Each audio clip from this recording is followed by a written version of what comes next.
یہ ہیں بدلو کی نشریات. ناظرین، بدلو کی نشریات میں یہ ہے ڈاکٹر پرویز خود بھائی کا پروگرام فکر و نظر. السلام علیکم، میں ہوں صدف چیمہ. بدلو کی نشریات کے پروگرام فکر و نظر میں ڈاکٹر پرویز خود بھائی کے ساتھ. ہمارا آج کا ٹاپک ہے ہمارا نظام تعلیم. ڈاکٹر صاحب، ہم یکساں نظام تعلیم کے بارے میں بہت کچھ سن رہے ہیں. اسلامی جمعیت طلبہ اور بائیں بازو کی تنظیمیں یکساں نظام تعلیم کی بات کر رہی ہیں یا غیر طبقاتی نظام تعلیم کی بات کر رہی ہیں. ایسا اس سے کیا مراد ہے اور یہ کیسے قابل عمل ہوگا؟ ہم سب چاہتے ہیں کہ یہاں ایک ہموار نظام تعلیم ہو جو ہر ایک کے لیے برابر ہو. کون یہ نہیں چاہتا؟ آخر جو اس پورے سماج میں اونچ نیچ ہے اس کا بنیادی سبب یہ ہے کہ کسی کو اچھے اسکول میں جانے کو ملتا ہے، کسی کو اسکول بالکل ہی میسر نہیں.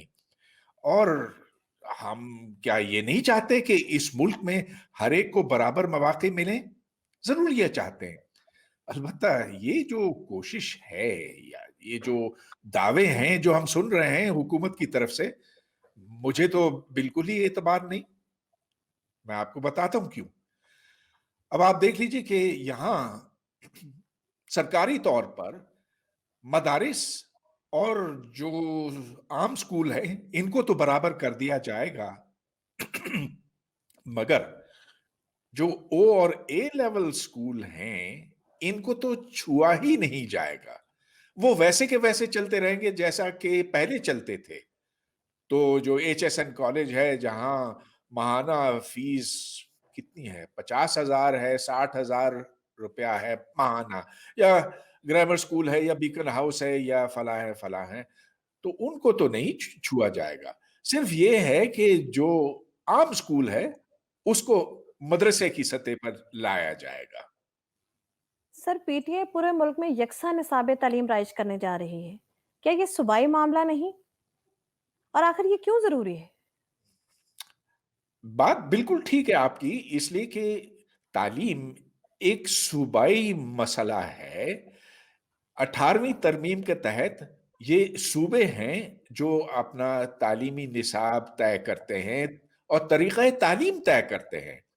اب مرکز نے اور ہر قسم کی کوشش کی ہے کہ 18ویں ترمیم کو کسی طرح سے ختم کر دیا جائے، اور یہ بھی اس میں ایک رستہ انہوں نے نکالا ہے. اب کہنے کو تو سارے صوبے اسی میں شامل ہیں، لیکن دیکھیں کہ یہ کس طرح سے کیا گیا.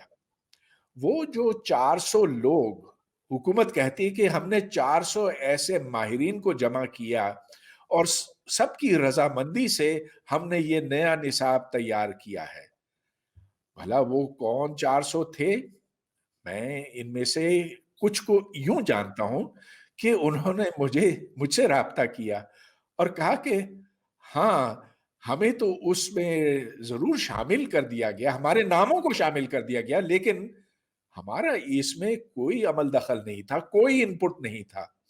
اور کچھ کو تو یوں پتا چلا کہ جب ان کو وہ فارم بھیجا گیا کہ آپ اس پر دستخط کریں تو دستخط تو انہوں نے کر دیے، مگر ان سے کبھی یہ نہیں پوچھا گیا، ان کی رائے نہیں لی گئی.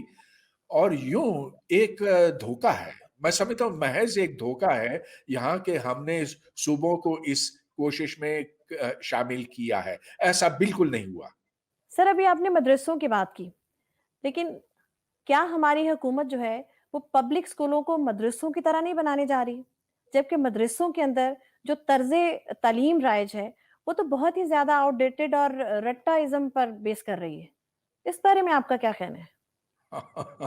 آپ صرف آؤٹ ڈیٹڈ نہیں ہے، جو مدارس کا نظام ہے، جو مدارس میں نصاب ہے، وہ 1100 سال سے نہیں بدلا ہے اور نہ بدلے گا. کیونکہ مدارس کا کام ہے کہ دینی علوم پڑھائے جائیں، اور وہ علوم جو آپ کو اوپر جاتے وقت کام آئیں گے، وہاں پہنچ کر کام آئیں گے، تو وہ اس دنیا کے لیے آپ کو نہیں تیار کرتے. اب آپ دیکھ لیجئے پورے اسلام کی تاریخ میں